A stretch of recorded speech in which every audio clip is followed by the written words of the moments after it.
I hate to talk like this, but I gotta talk about some real shit.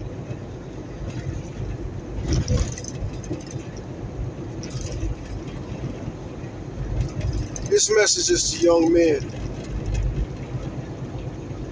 In 2025, which is coming up in just a month, just under a month, it'll be 2025.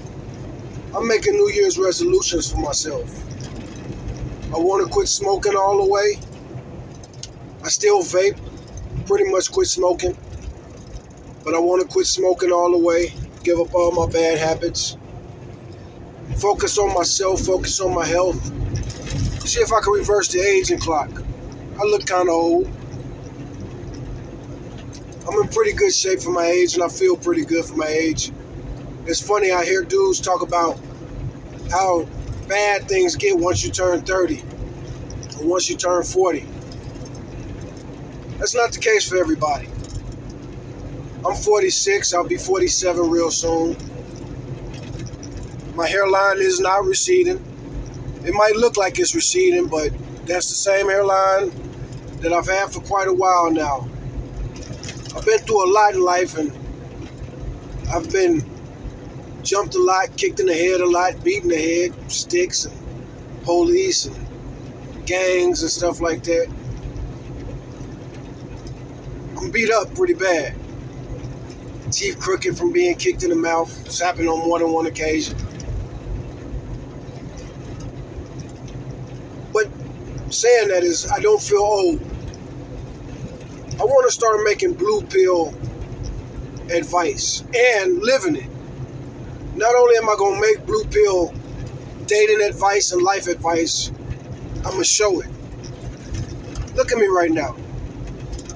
I'm not very presentable. I'm not very dateable. But I'm 46. I've never been married.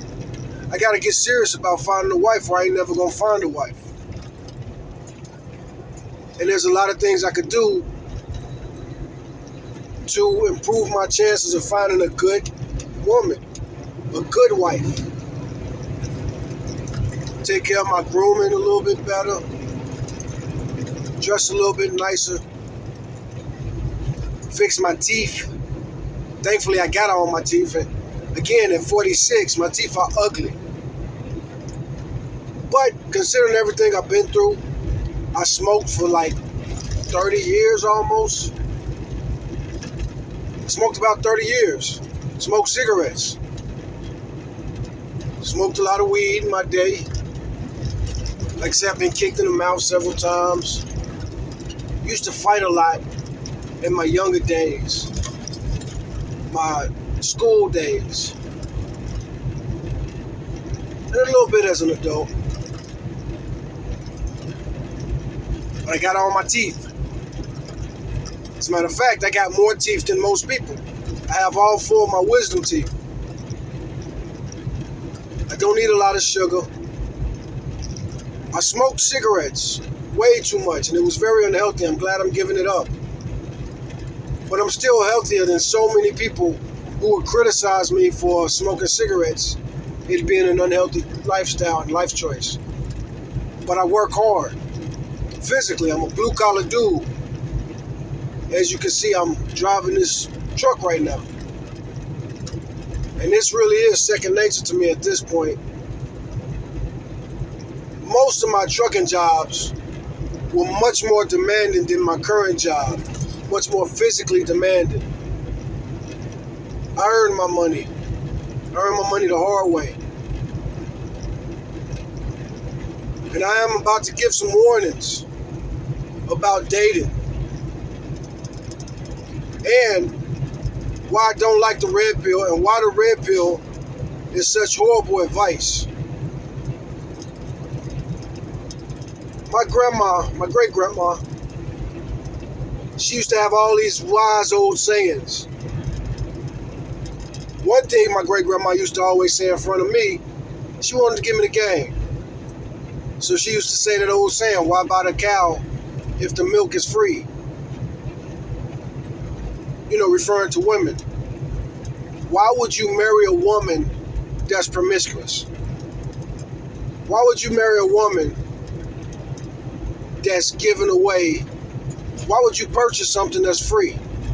Or why would you be the one to purchase something that everybody else gets for free?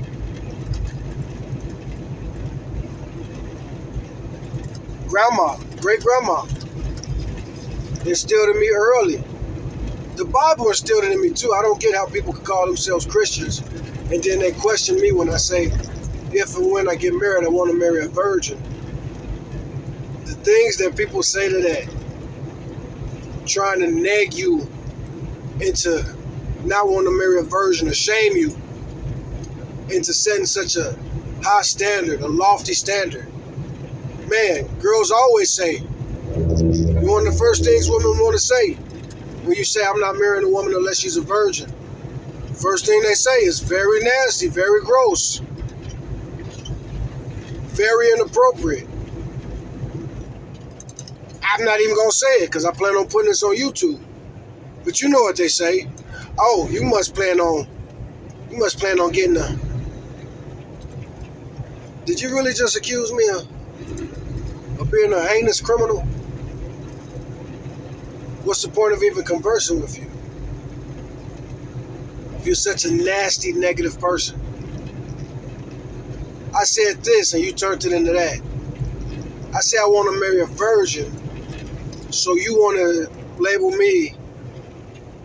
It's not for pure reasons, it's not for righteous reasons, it's for perverted reasons. I'm a pervert because I would prefer to marry a virgin as opposed to marrying a whore.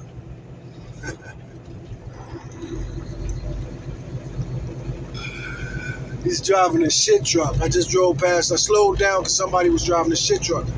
I've driven a shit truck before. In truck driving, there's all kind of truck driving. Right now, I'm driving a tractor trailer semi, 53-footer drop van. My job is dropping hook. My trucking job before this, my previous trucking job, I was driving a pneumatic tanker. That could be hard work. You swing a hammer all day. You got to hit that tanker with a mallet when you work in pneumatics. The trucking job I had before that, I was driving a flatbed. That could be back-breaking labor, and you can knock your teeth out. Flatbed driving is tough. It's pretty tough work. With a lot of those jobs, it's like getting paid to work out. So I don't have a gym body, and I don't have gym muscles. But I am pretty damn strong from working with my hands. And you get stronger than those gym rats. Those gym rats, they work on getting cosmetic muscles.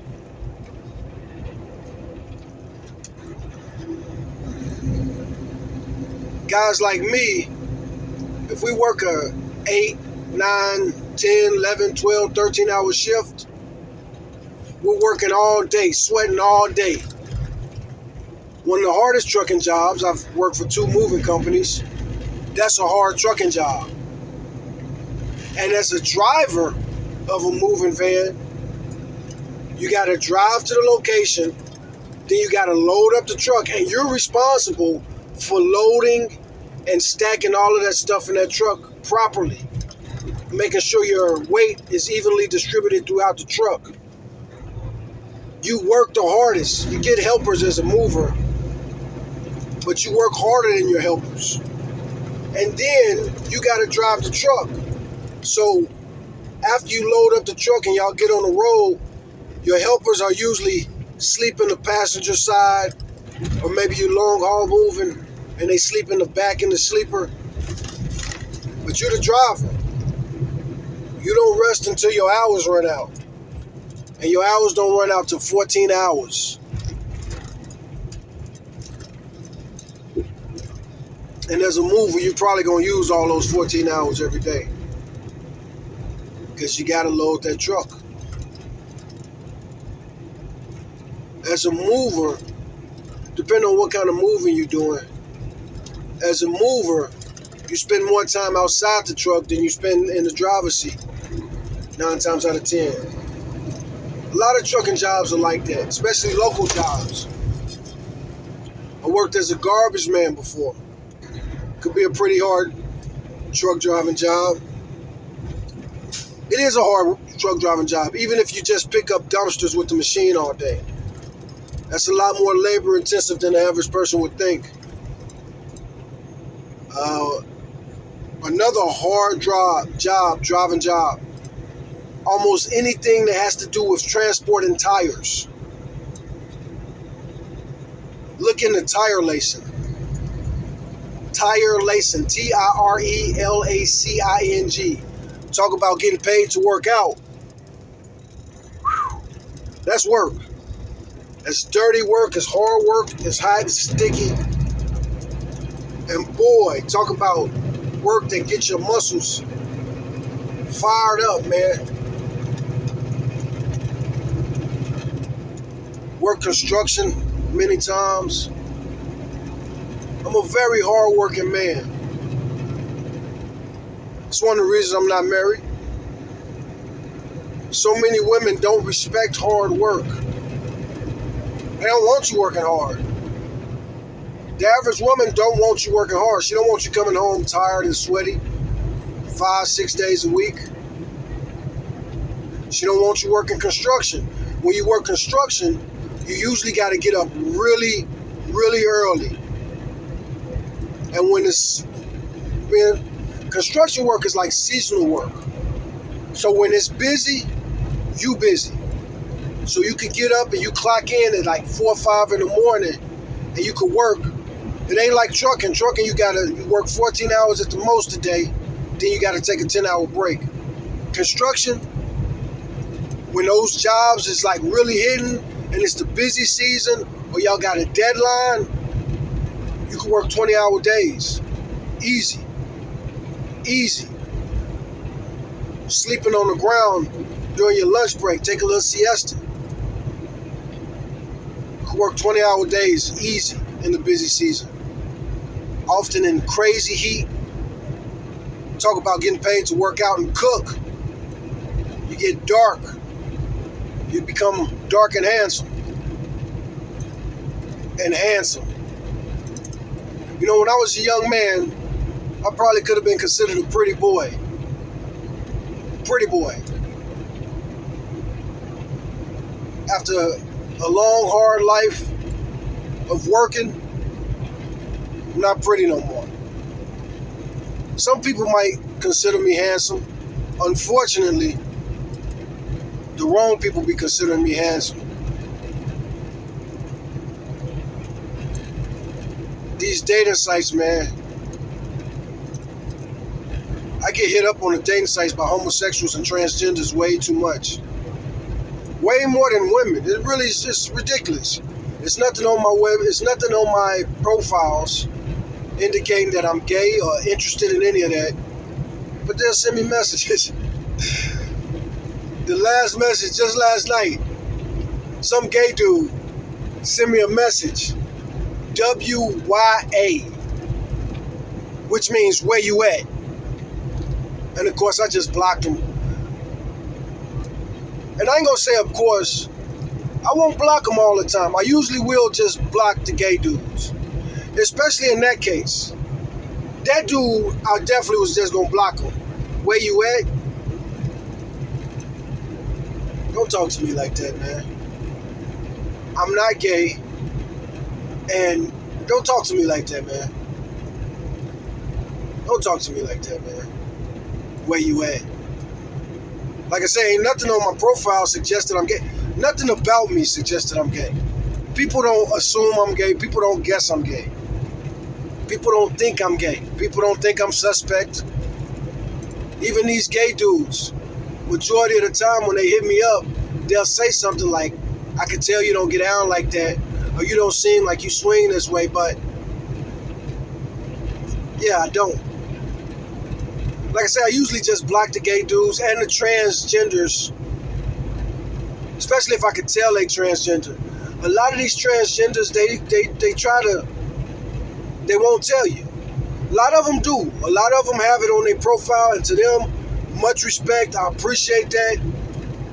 But a lot of these transgenders, man, they try to come across on their website like they're just girls. And some of them, man, they be catching certain angles and photoshopping, and you know what I'm saying? You got to look at certain clues, and not just certain clues, but they'll come at you a certain way. It's the certain things that transgenders come at you with almost all the time that no natural born woman ever comes at you like. And I saw one girl today on this dating site that I was looking at, and she had it was a couple. In the past few days, as you swipe and then you look at this one profile, I saw one profile, the person said that they only want, I took a screenshot on this phone, I can't read it right now. But of course I swiped left on them. But I did check out that profile. It didn't say she was transgender, and the pictures, she looked like a girl.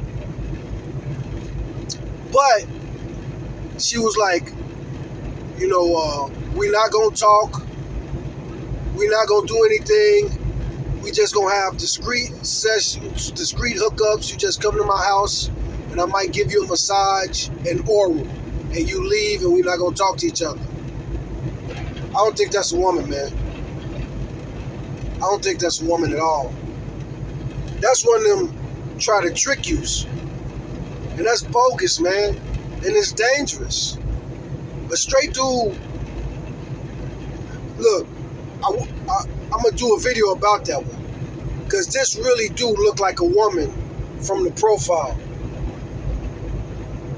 And a lot of young men, and not just young men, but like inexperienced men, or these young men that struggle with dating these dudes that take the red pill because they're mad at women because of women making the wrong choices.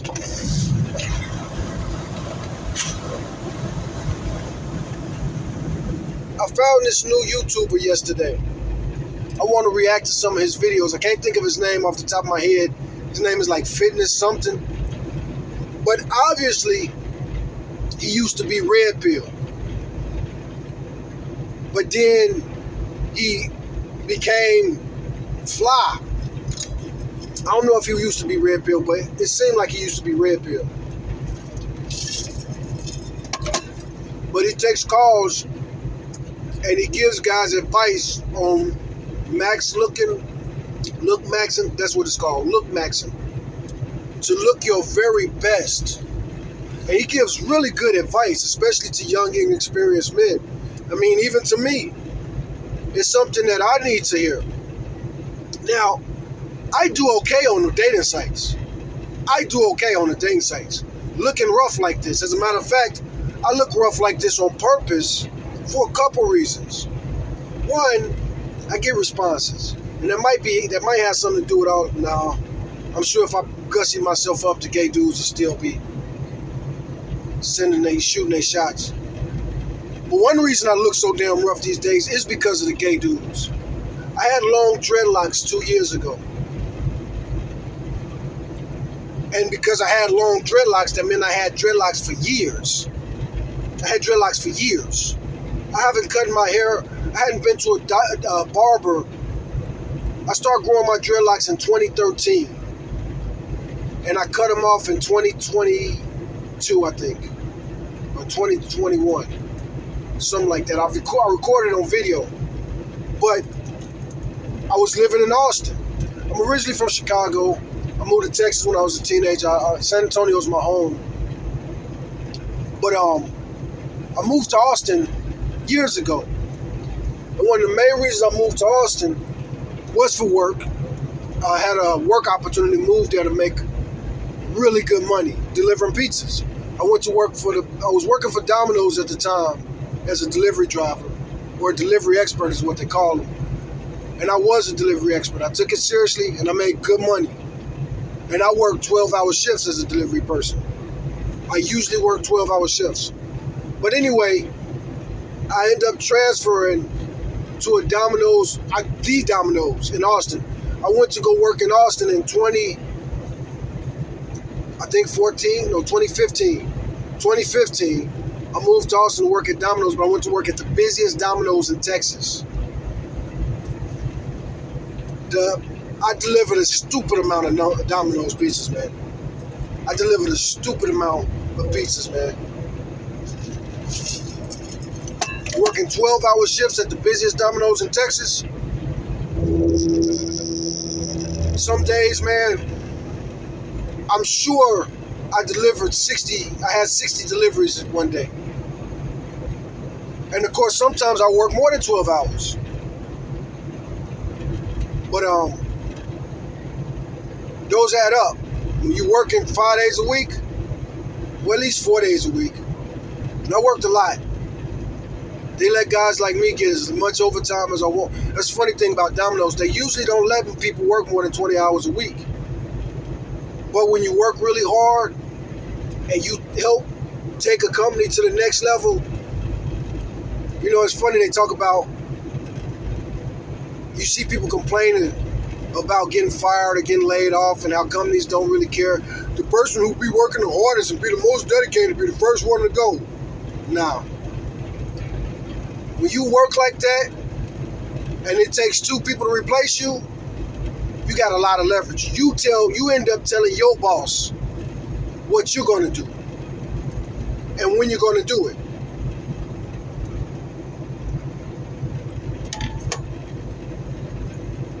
Same with dating. Here's some blue pill dating advice. Be the best person that your person has ever dated. Give them the best they ever had. Make them miss you.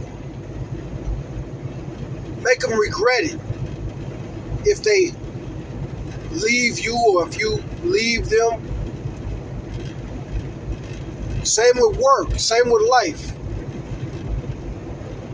Everything and everybody is replaceable. But just make sure that if you are replaced, you will be missed. You will be remembered.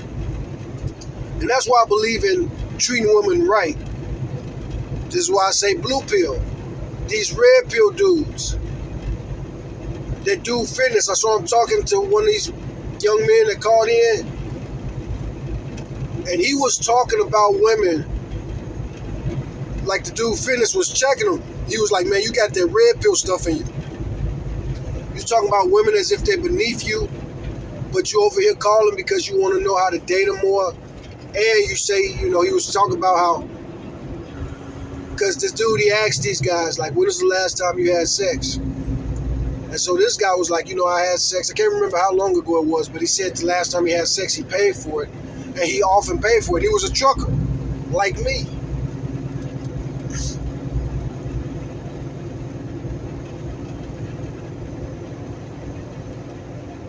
He was a trucker like me, and he was down to pay for it. And a lot of truckers are like that. I wouldn't say most. I wouldn't guess most are like that. But a lot of them are. And it's easier for truckers. We go from place to place. It's really hard to give a woman, especially over-the-road trucking, it's hard to nurture a relationship and keep a relationship. Women in a relationship, if they want to be in a relationship, they don't want to be alone.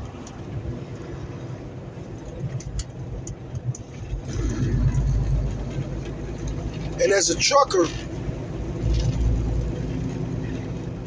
you know, it takes a special woman to be with a trucker. It takes a busy woman to be with a trucker. Back in the day, I used to say that nurses and truckers make good couples because they both work about 60 hours a week.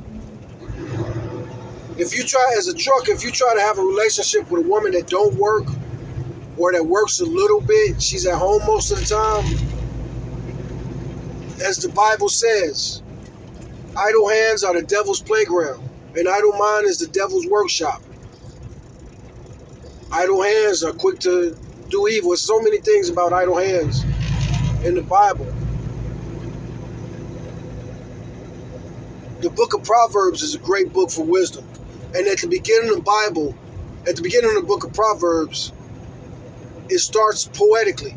Proverbs is a book of knowledge and wisdom. But at the very beginning, it's like this long poem. And in the poem, wisdom is speaking.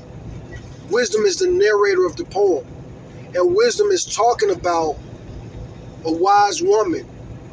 And it's also talking about evil women, corrupt women, contentious women. And it talks about the evil woman whose husband is a traveler. And when her husband goes away, she goes to court, to the center of the city, and she calls out to men, trying to seduce them.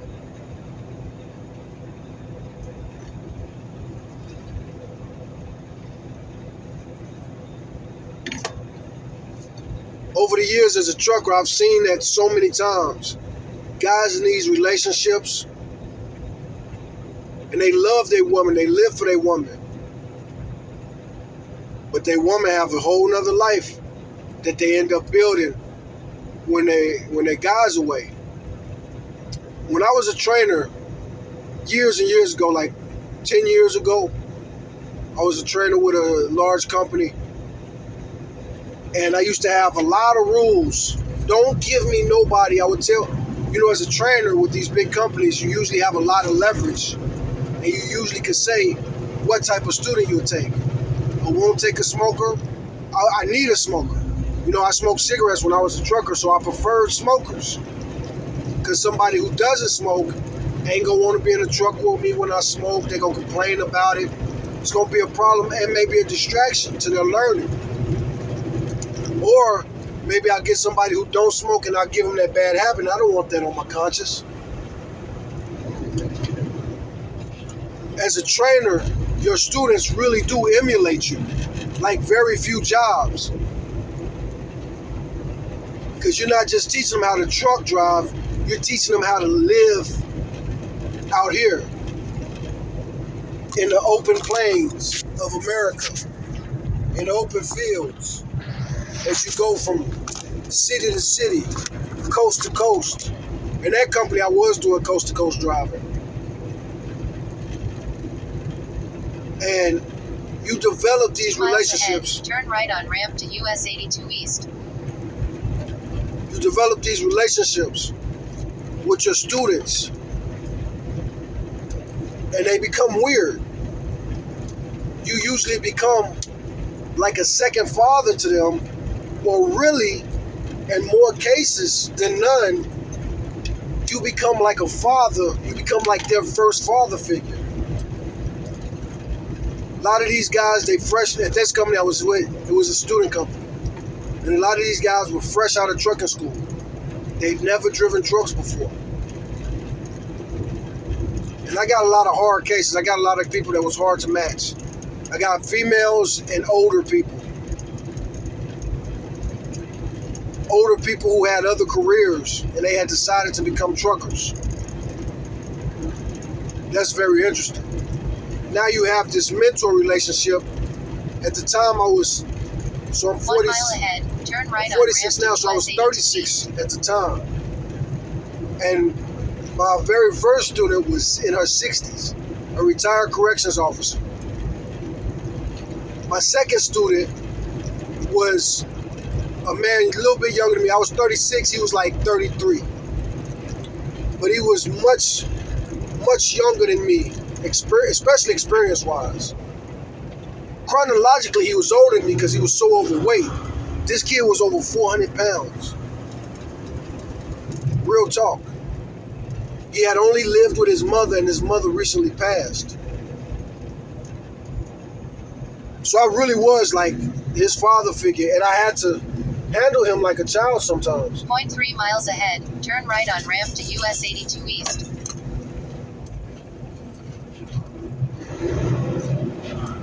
My students were pretty good. My students were pretty good with the respect. I read a lot of horror stories, and I had some horror stories. None of it was great. Usually the greatest people don't become truck drivers. Turn right on ramp to US 82 East. They're usually problematic. You kind of got to be problematic to be able to handle this job and to be good at it. 0.3 miles ahead, keep right. What makes a good truck driver don't necessarily make a good employee.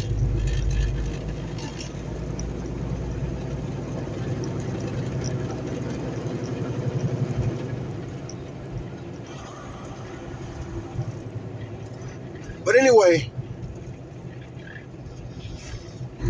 Keep right. that dude Fitness, he was talking about how he was talking to this young man, and he was trying to tell the young man to stop being so bitter and to hate these women. You claim to hate these women, and you claim to say that they're beneath you, yet you pay them your hard-earned money so that they'll be with you sexually. 11.6 That doesn't make sense. It miles doesn't ahead. add Take up. ramp and then merge left on US 65 South. You're contradicting yourself greatly. You spend your money on, he broke it down real good. And he also got the dude to talk, and he really exposed, unlike any video I can think of seeing, he really exposed how these dudes, these red pill dudes, one of their main problems, one of their main driving sources, whatever you want to call it, one of the number one ingredients in making a red pill young man or an incel is jealousy. They hate women and they're jealous of women. They're jealous of women how easy they got it. They're jealous of Pookie and Ray Ray for how easy dating is for them. This guy was talking about how women suffer because they make bad choices. They get pregnant by these dudes that leave them and turn them into single mothers.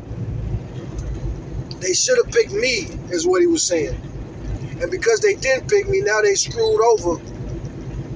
And good. Their lives are going to be horrible. It was horrible, man. But the dude Fitness was checking him. Like, bro, what's wrong with you, man? What the hell is wrong with you, man? Of course these women don't want you. And the more you talk and the more you expose what's in your heart, the more you validate them for not choosing you. You saying they should have chose you, you would have been a better man. No, you wouldn't have. You got so much hatred and bitterness, and you want to subjugate these women. If they choose to be with you, they're going to be virtually a slave. And that's one thing these women want more than anything these days. These modern women that they hate so much, they want freedom. That's one of the reasons they run amok, is because marriage and relationships used to be slavery. And now they lost, a lot of places they lost the right to an abortion, which I'm very pro-life. I'm very conservative. I do believe that abortion is murder. I believe it's evil. And I think future generations, if we make it, future generations will look back on us with utter horror. These girls going out there having reckless sex with multiple partners and aborting their babies. A lot of these girls have 3, 4, 5 dozen abortions at 19. 3 abortions at 19, 4 abortions at 20, 3 more abortions at 21. Horrific. Barbaric. It's worse than the Romans.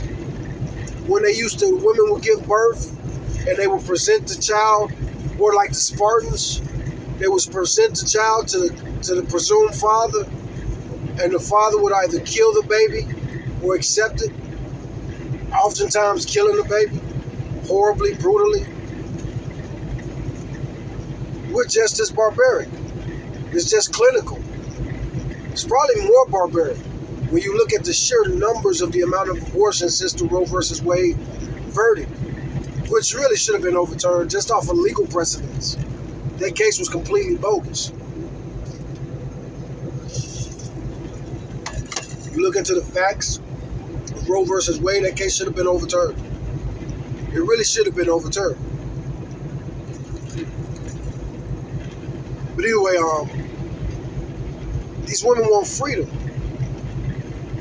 And these dudes, these red pill dudes that have that mentality, oh, these women like bad boys. These women, first and foremost, let me clear that up. Women don't like bad boys.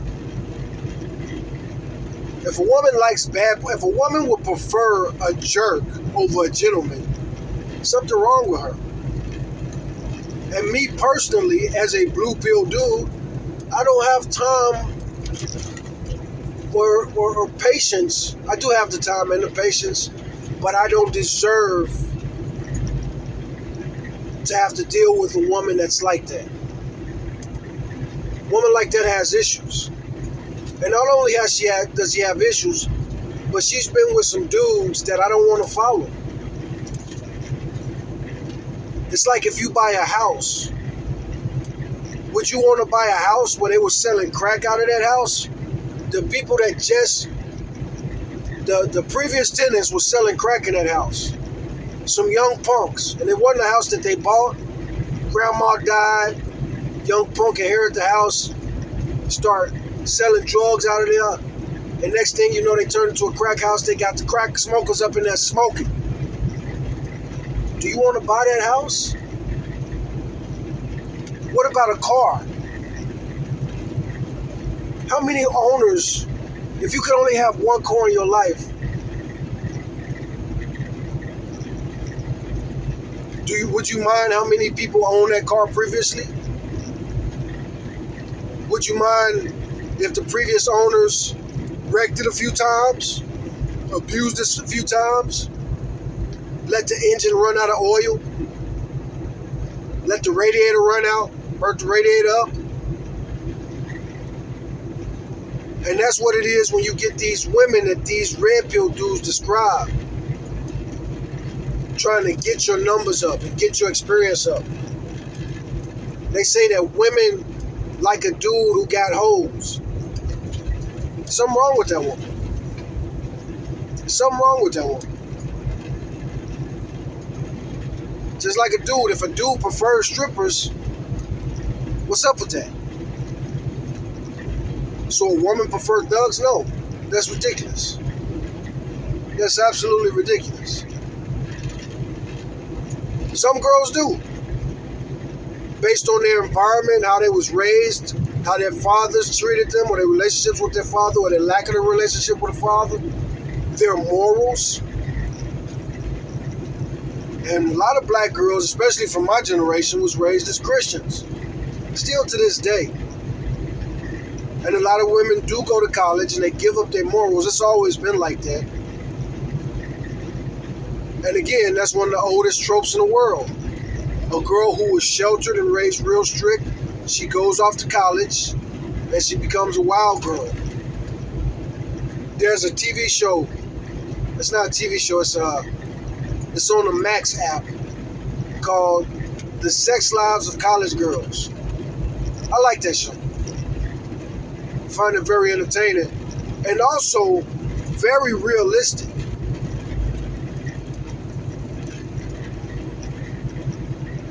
Very realistic. It's a show, so it's too extreme. Like these girls just keep getting into the most amazing mishaps, and only one of the girls, they always having so much wild sex, and only one of the girls got an STD, which was the lesbian. The other girls were having too much. Well, the Indian chick, she was just having, yeah. They got her character out there. But again, it's realistic. These girls go to college, and if they're pretty, or not just pretty, a lot of these girls on the show, they weren't the prettiest and most popular girls in school. So they go to college and they glow up, which tends to happen anyway.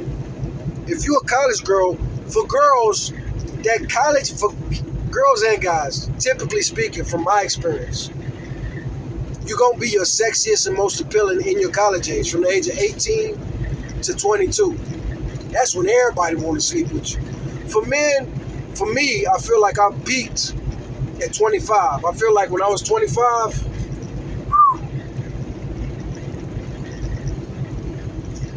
talk about batting 100%. And then I went to prison at 25. So I'm probably stuck in a, what do they call it, arrested development. I probably have a lot of arrested development. I probably sound like I'm in my 20s. When I shave, I look like I'm in my 20s. To most people. I feel like I'm in my 20s.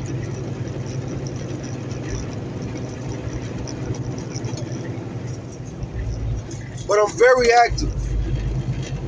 Mentally, I'm always learning. I'm always studying. That's the most entertaining thing to me. That's why it's hard for me to date a lot of airhead frauds, man. I couldn't imagine dating these red pill dudes, the type of girls that these red pill dudes be talking about. I couldn't imagine dating them.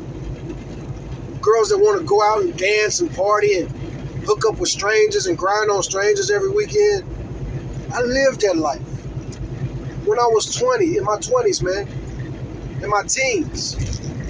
I literally dropped out of high school and started hanging at the teen club. And that shit got old quick to me as a teenager. I would still go to clubs here and there in my early 20s. 2 miles ahead, take ramp and then merge left on US 65 South. That really is kid shit to me. And when I see these red pill content creators, these dudes in their 30s and their 40s, and not only do they live their life, but they want to preach to others to live their life. It's pathetic, man. It's so pathetic. And you got the nerve to make fun of other dudes and call other dudes simps and whatever you call them. You dudes are chumps, man. And you're misleading the youth. You telling them to do shit that didn't work for you. None of these red pill dudes got good women, got good wives.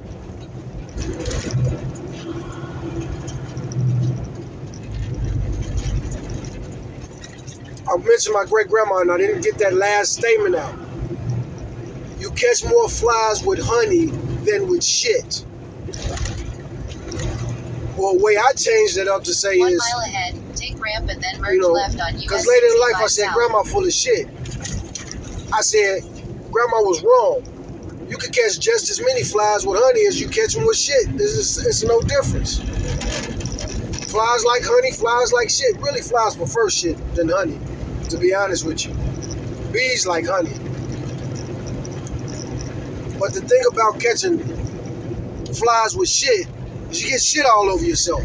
And you got shit flies. Who wants shit flies?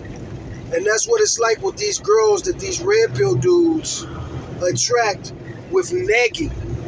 If a woman pays more attention to dudes that are negative than the positive, that woman is gonna be trouble, 3 man. miles ahead, take ramp and then merge left on US 65 Too much South. trouble for me. And I try to be a good dude, and I try to be good to people. I don't deserve that in my life. I don't deserve a cruel woman. I don't deserve a selfish woman. And I'm making this video in particular now because my baby mama frustrates me, Take man. ramp and then merge left on US 65 South. My youngest son's mother frustrates me to no end. And she's a hater. She hates me. She doesn't want what's good for me. She so badly doesn't want what's good for me that she will sabotage me even when I'm doing what's good for me, knowing that it's going to benefit her greatly. For example, I've tried to make it work with her so many times. And I don't mean just sending her money to take care of my child, but I mean I've tried to repair the relationship. 4.6 miles ahead, stay on US 82 East. There's several women in my life that I've had this back and forth with. They'll ask me to come back into their life. I don't know how much of an exaggeration it would be to say they begged me to come back into their life. They was down and out. They wanted to try it again. And they're going to change this and change that. And I set rules and parameters and we make agreements.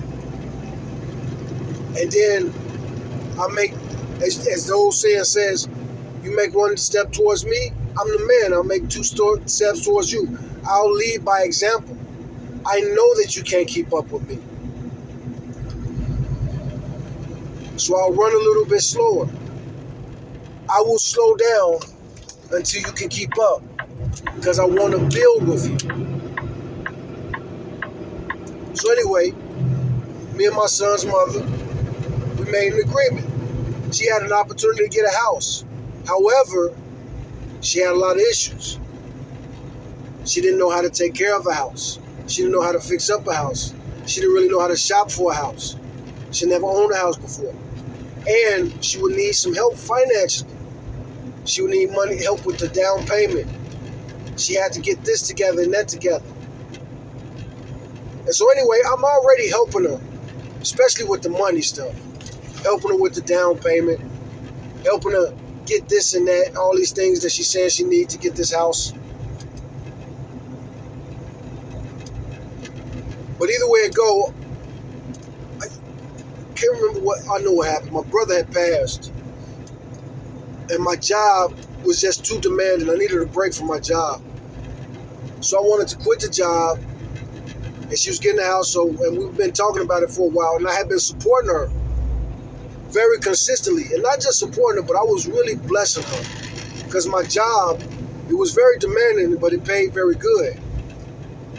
And me making good money meant that I could give her more money. Either way it go, that was a problem too. The more money I gave her, the more of a problem she would be in my life. She always, with me, she always lived up to that saying, give a person an inch, they'll take a mile. So anyway, I decided, we're in different states. So I decided to move to her state, try to work it out. We'll live together, we'll start slow. I'll even live in a separate part of the house. We ain't been dating, we ain't been talking like that. We'll start real slow. I'll live in the basement, but the basement will be mine. And not just that, but keep the kids out the basement. Keep the kids away from the basement. And the garage. The place had a garage and a basement. So the garage will be mine, the basement will be mine. And I'll make them like a man's workshop. She got 2 boys,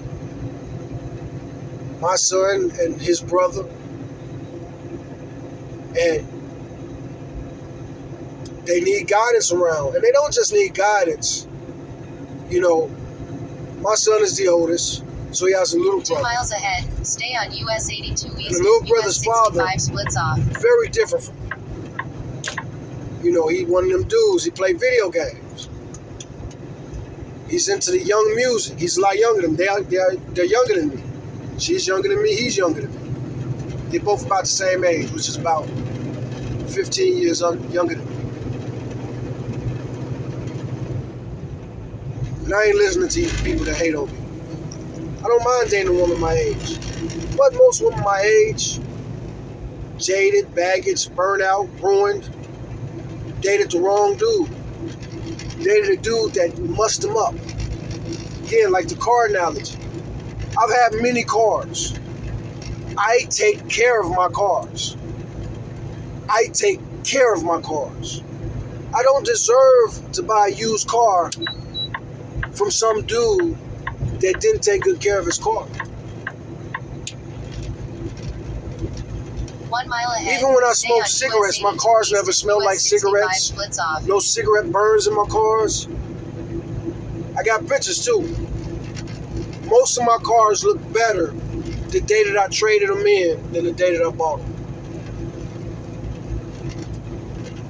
That's probably not true, but might be. At least I knew that my last car, I got a pickup truck now, but before that I had a car, an Impala. That was a beautiful car, man.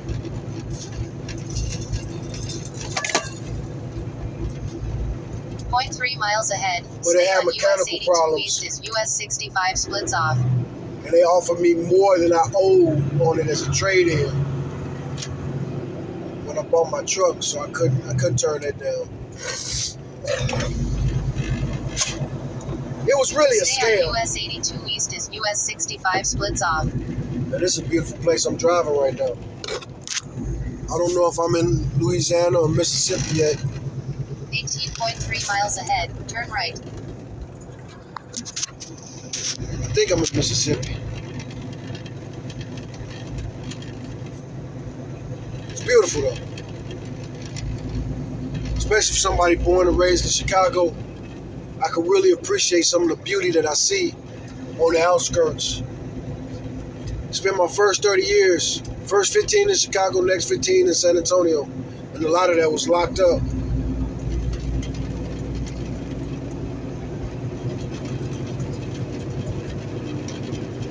Having a hard life made me appreciate little things.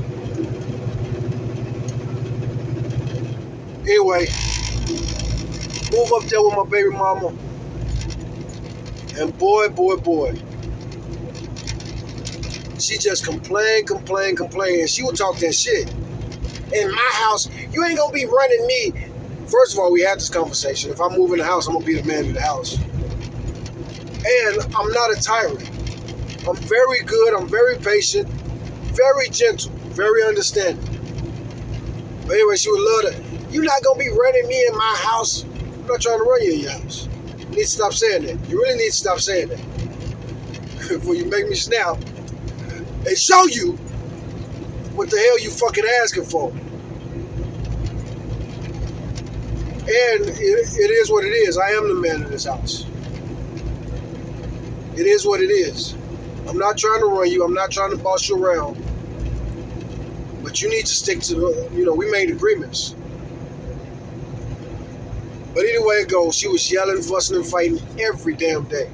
And my favorite Bible verse has always been, I don't know if it's always been, but one of my favorite Bible verses is better to live on the corner of the roof of a house than inside of it with a contentious woman.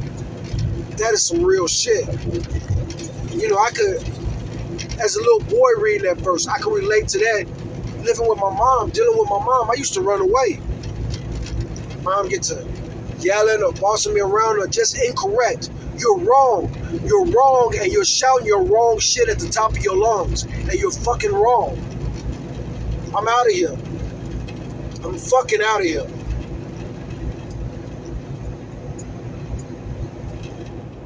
And so anyway, with my baby mama, I drove my pickup truck up there, and a lot of times I just prefer to sleep in my truck. And she was on that shit. Let me get my key back. Like 2 times a week on that shit. You know what I'm saying? She's that type. Little bit of power and don't know how to fucking act with it. Like these red pill dudes. You wonder why these women don't want to submit to you?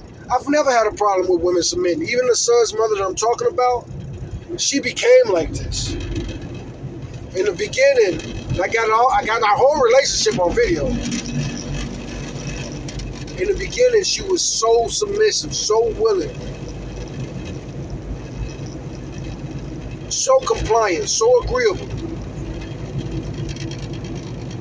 Now, I must admit, I had to get firmer and firmer with her over time because she was just too indulgent and hedonistic. And then I started seeing problems that were not apparent in the beginning. For example, I had no idea she had a drinking problem or a substance problem when we first started talking. I thought she was pretty much like me. Take it, leave it, pretty casual. I'm a 2-beer type of dude. And I could drink heavy sometimes. But I'm still not gonna be drunk. I'm not gonna drink. I might throw up, I like liquor. Well, I ain't gonna say I like liquor, but oftentimes when I drink, I prefer liquor. And I could definitely drink to where I'll throw up the next morning. Not often. And even then, I've never blacked out. I halfway don't even believe in that shit. I think people who think they black out really got drugged. But then again, I take that back. I just remember somebody who would just drink. They would just drink. And there was no way they definitely didn't remember what happened the next day. But this dude would drink so freaking much. And I don't like alcoholism. My mom was alcoholic when I was younger, and she eventually became a drug counselor. She became a LCDC, a licensed chemical dependency drug counselor. And she found Jesus and gave up alcohol. So that is one of my zero tolerance issues. And with my son's mother, she burned a lot of bridges. My oldest son's mother almost never drinks. She drinks more rarely than I do. And I'm like a once a month drinker. And not even every month. But I can't drink like once a month is about a right estimate, because I probably go 2-3 months without drinking, and then 1 month I might be depressed and I drink a little bit more that month.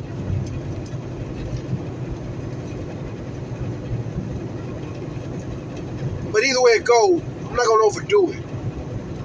And I'm not gonna drink my life away. I'm not gonna be waking up losing jobs and shit like that, or not feeling good physically. I'm very healthy. And I like being very healthy. I hate having headaches. So, that's just not going to happen. And on top of that, when I do drink, I hydrate. When I drink almost always with ice. I drink wine with ice.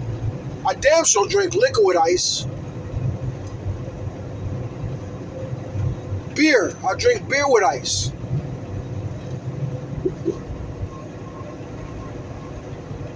Not always, but more often than not. Especially, I like my stuff cold. I don't want to drink it if it ain't cold. I don't like it that much. And I certainly don't drink to fucking forget. That's what they say. A lot of people that they're alcoholics, they say they drink because they want to forget or they want to get numb from life. I can't believe in that philosophy. And not just that, my relationship with the book of Proverbs. Over and over again in the book of Proverbs, and other places in the Bible, it talks about how you have to avoid drunkenness. And there's one verse in particular, towards the end of the book of Proverbs. The wise mother, who's a queen, she talks to her son, Lemuel, or whatever, Lemuel. And she says, Lemuel, don't drink alcohol, man. You're a king. You're going to be a king. Alcohol ain't for kings. And she spells out why kings shouldn't be drinking. Alcohol is for the common man. It's for them to forget their lives, forget who they are, forget their pain and suffering. But you're a king. You have to lead them. And if you drink, you're going to lead them astray. You're going to become a corrupt leader. Your mind needs to be good. Your mind is going to be bad. The Bible really breaks it down. Like, share, subscribe, because I will start the Bible study, Blasphemous Bible study, starting probably January 1st.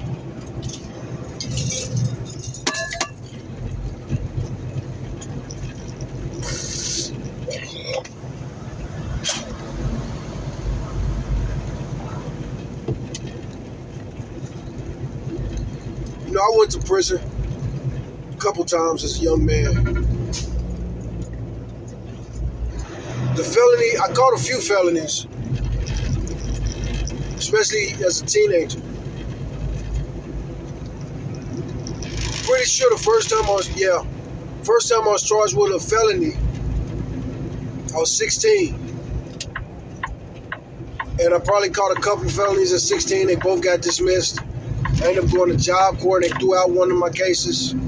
Like, share, subscribe, and tell me in the comments if you want me to talk about that stuff.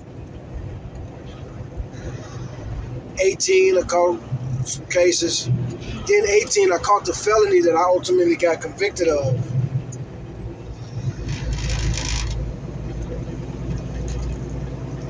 So, bitch ass nigga up here, man. You know I gotta hit my brakes for you to pulling out slow. Don't wave at me, motherfucker. This stupid motherfucker. You a truck driver. You goofy motherfucker. This motherfucker's like this. I could have gave him the finger. This right here, don't be doing this shit to truck drivers if you over the age of 12. Grow the fuck up. So many people, man, grown-ups be doing this shit.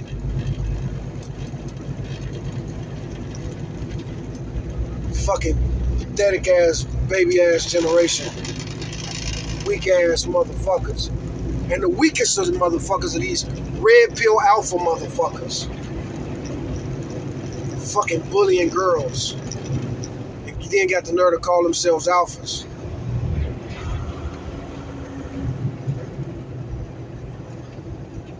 Your disrespect is gonna catch up to you eventually, man. You the type of dudes, you probably gonna be in real trouble if you get locked up, go to prison. You probably need to try your best to just catch PC. Because your disrespectful attitude, thinking that you're above everybody else. I would love to, I don't know, I ain't been locked up in a long time, but I wonder if these dudes in prison and the general population calling themselves alpha males in the middle of a day room.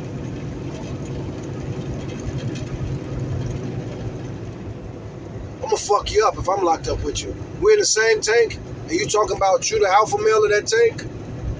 I'm gonna eventually wake up in that mood one day, like I'm just in a bad mood, I got something on my shoulder, and I got to fuck somebody up. Might as well be this arrogant motherfucker who thinks that I should bow down to him for some fucking reason. I believe in the Bible, and the Bible teaches us, man, our death before dishonor, I bow before no man.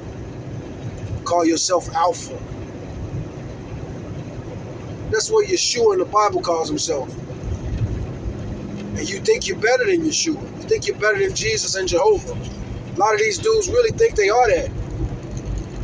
So it's hard to not really be hostile towards these dudes. And then, of course, if you say to my face that you're alpha, alpha male is a species, that term means males that fight to the death. They fight for dominance. They fight each other for the love and affection and attention and the rights to women. They fight to the death over women. That's what alpha males, that's what alpha lions do, alpha hyenas, alpha elephants, alpha rhinos. Mammals do it, especially mammals. Herbivores, carnivores, fish, gorillas. Somehow alpha male humans, they just run their mouth like literal bitches. The definition of a bitch is to complain. And that's what these red pill alpha males do. Their fucking weapon is their fucking mouth. And this is coming from somebody who, I am blue pill. I love poetry. I love writing. I want to ultimately, when I get too old to do what I'm doing, I want to ultimately retire as a writer. I respect the pen. I respect the intellect. I respect the Bible. Big fan of Tupac. Arguably the greatest poet America's ever made. He's up there. He can't even be compared to another rapper. He has to be compared to the likes of Mark Twain, Langston Hughes.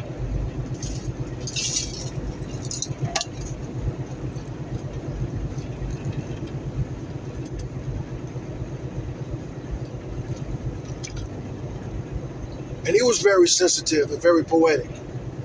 And he had a temper.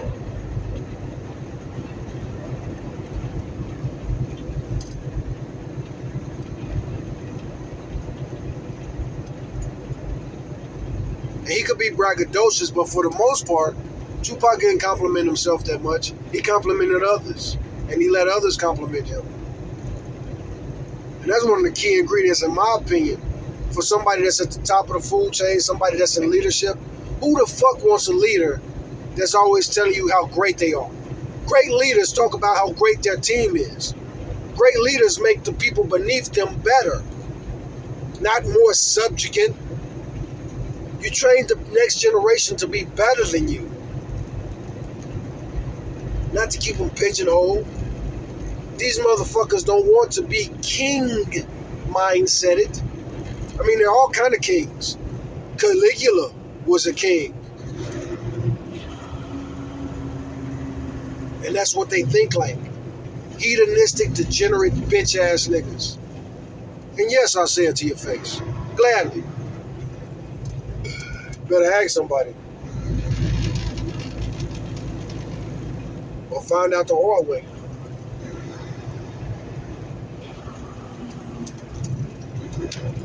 Like we said in prison all the time, somebody gets talking around there, walking around the day room like you the baddest motherfucker in there. It's only one way to find out, motherfucker. You do act like you walk around this bitch like you can whoop everybody's ass. It's only one way to find out if you really can whoop ass like you say you can. And I'm a little skinny nigga. I'm not too little. I'm not too skinny. But I'm skinny enough to have that Napoleon complex. You come at me with that shit, do you even lift, bro? I'll lift you, motherfucker.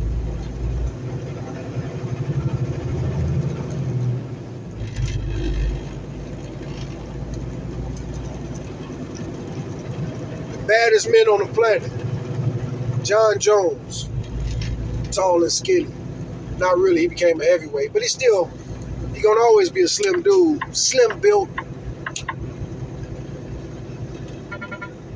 Anderson Silva in his prime. The last style bender. Israel Adesanya. Alex Pereira. Long, thin motherfuckers. And I got to represent for us well while I was in prison. According to these red pills, I was skinnier too, man. I'm skinny now, but boy, when I was doing, I became solid, man. I got prison built, but I was still very slim. When I got released from prison, I probably had as close to 0% body fat as you could have. Not really. I seen other dudes that was more lean and more cut. I always felt like I was kind of built like Spider-Man. I seen dudes that was like, some of them tall, lean, skinny dudes with that real weird cut.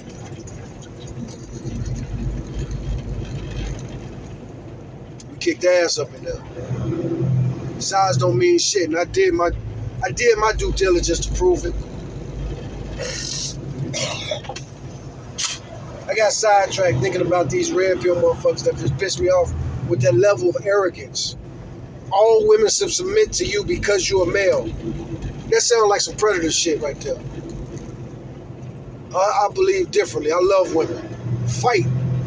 Fight, bitches. These motherfuckers walk up on you trying to boss you around, telling you need to stand. Don't argue with a man don't argue with a man like you can whoop a man. Well, if that's the case, then none of you red pill niggas need to be talking all that shit because you can't whoop nobody ass. Most of you motherfuckers couldn't fight your way out of a wet paper bag.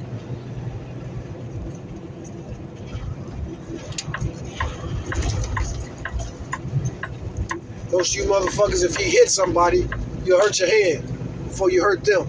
If you hit a real motherfucker, a hard motherfucker, you'll hurt your motherfucking hand. Bad. Real talk. Real talk. One of my fights in prison, dude broke his hand on my forehead, which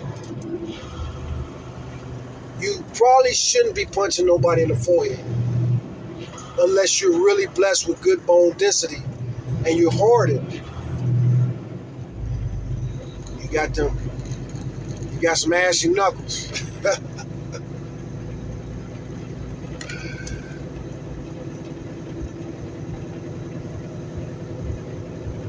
A lot of these dudes don't got ashy knuckles.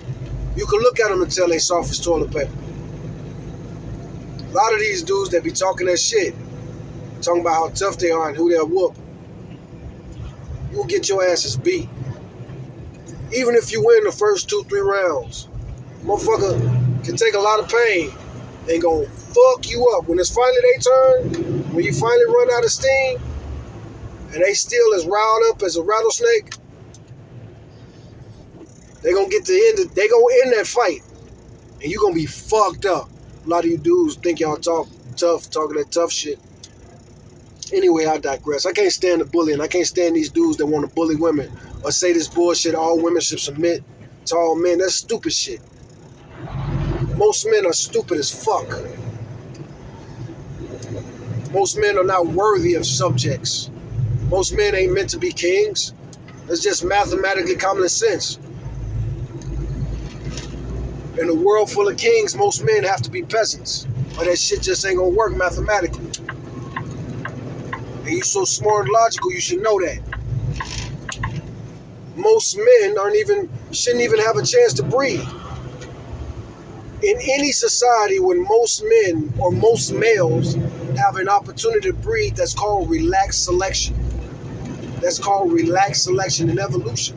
I believe in the Bible, but I also believe in science.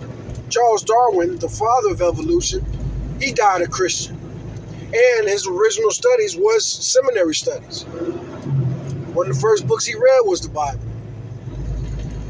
That brain he had to come up with the theory of evolution came from studying the Bible and wanting to understand God's world and God's creation.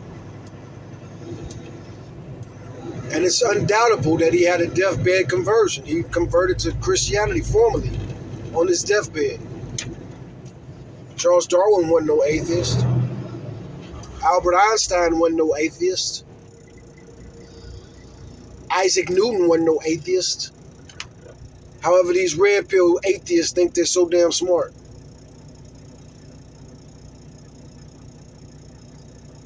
Anyway, that's how you know you're dumb.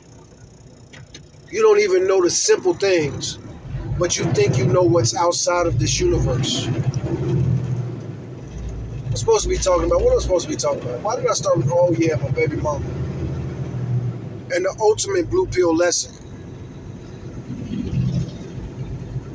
You don't want to be having pissing contests.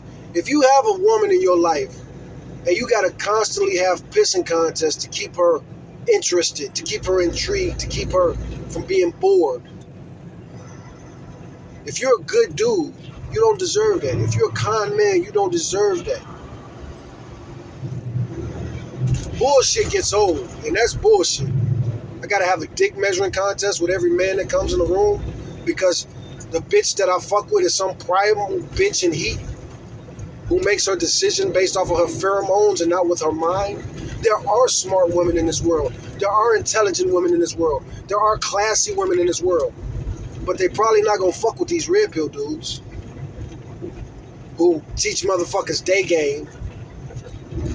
Got these motherfuckers walking around with a pen and a paper trying to collect phone numbers like they fucking high schoolers. Walking around the mall asking for 10 girls' phone numbers a day. If you're single and you're trying to mingle, I don't have a problem with it.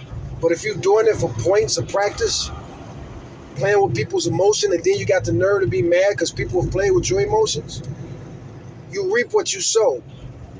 Again, biblical thinking over here. And that red pill shit is very anti-biblical. Yeshua, or Jesus as you people call him, you heathens, you devils who've taken the good Hebrew religion 1 mile ahead, turn right. and turned it on his head and turned it to put in a blender with this pagan, hedonistic sex cult shit. Christmas is coming up. Christmas originates from old pagan customs such as Saturnalia or the Yule holiday. Debaucherous celebrations where they take the leftovers from the harvest season and they got all this wine that they made from what was left over, and they got to eat all this stuff before it goes too bad. So they just feast and feast and feast, and a lot of times it leads to hedonistic sexual practices. Again, it's not gonna get you nowhere.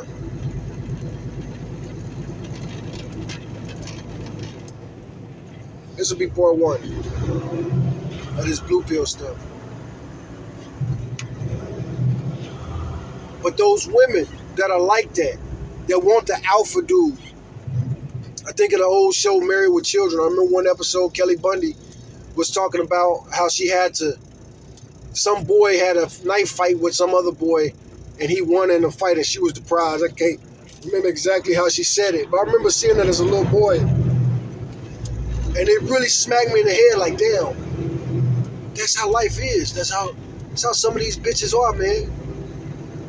You fight with some dude and whoever wins the fight wins the girl. Like Popeye and Bluto. Again, she's not an advanced, civilized Hebrew child. She's not a child.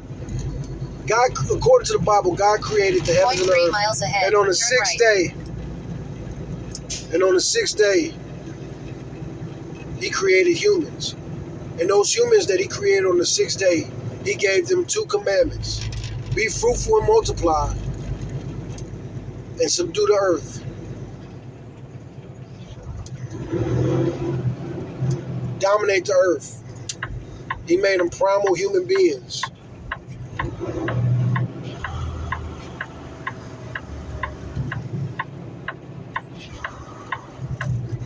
So that's in every human. To be fruitful and multiply. To think like a breeder.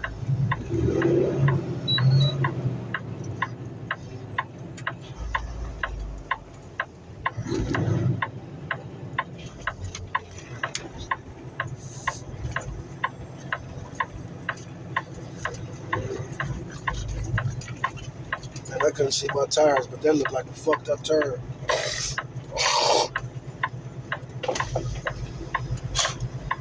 But then on the 7th day he rested.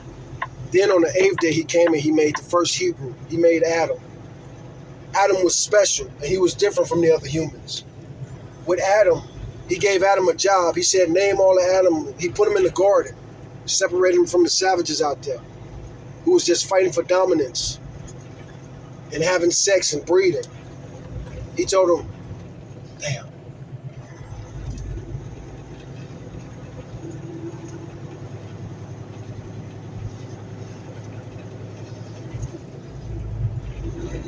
Should I back out? I'll see if I need to back out. Hopefully this goes all the way through.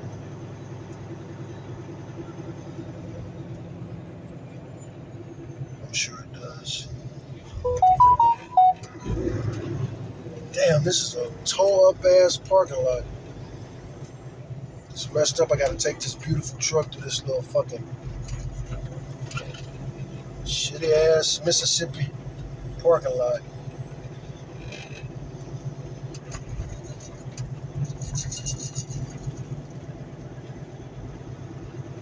Anyway, be fruitful and multiply.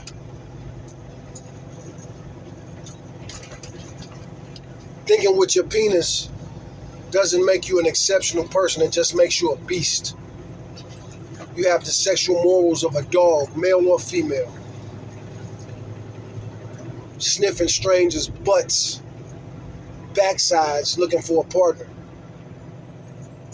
If you're a civilized, classy gentleman, whoa. Oh, man. Boy, this parking lot is rough. Man, I do not like taking the truck through this bullshit. Okay, I should be able to pump the U-turn right here.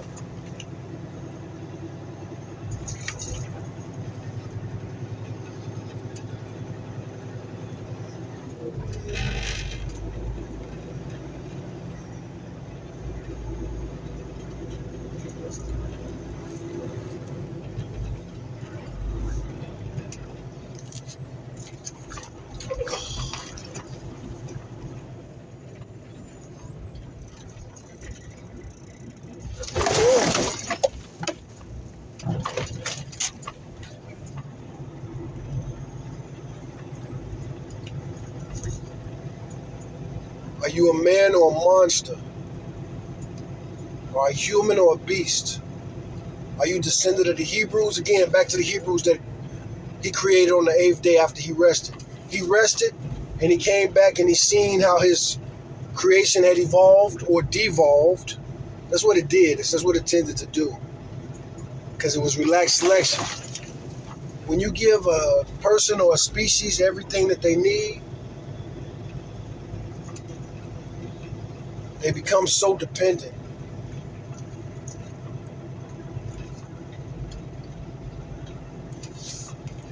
Boy, this part is out rough as shit.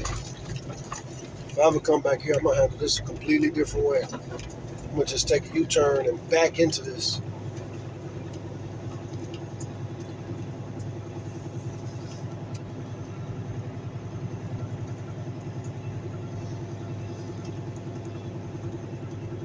I don't like abusing this equipment. Anyway, on the 8th day, according to the Bible, according to the Holy Scriptures, on the 8th day, the creator of the universe came back and he created Adam, the first Hebrew. And unlike the other humans, where he just gave them one commandment, or two commandments, be fruitful and multiply and subdue the earth,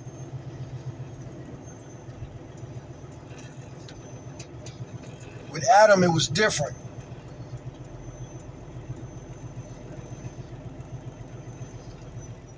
He told Adam to name every animal in the garden. So Adam was essentially the first biologist. And he created language. He created the Hebrew language with God himself.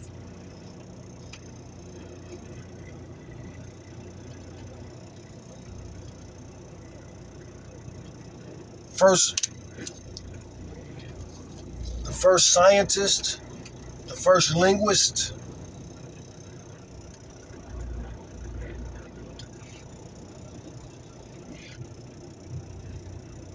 and the first agriculturalist. He cursed them when they ate the fruit, knowledge of good and evil. And of course, the Bible, all those original stories, especially in Genesis, they're all allegorical.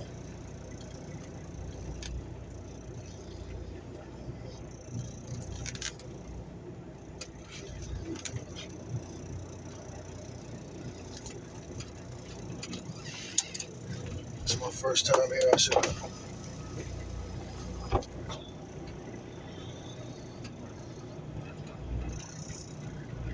Did I hit it?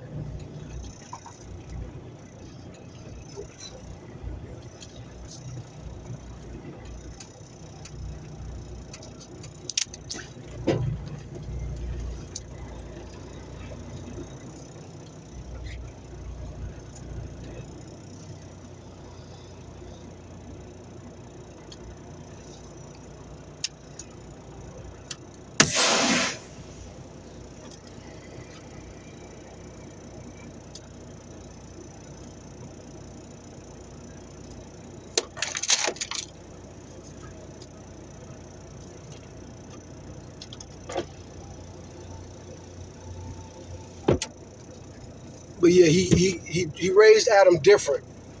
Before he even freed Adam to have sex, he had Adam educate himself, and he educated Adam. The Bible talks about how God walked in the Garden of Eden with Adam, the first Hebrew, the first humans that he gave the law to, and structure and discipline. He had already created the humans to subdue the earth, but then he created Adam to domesticate those wild men and women and heathen.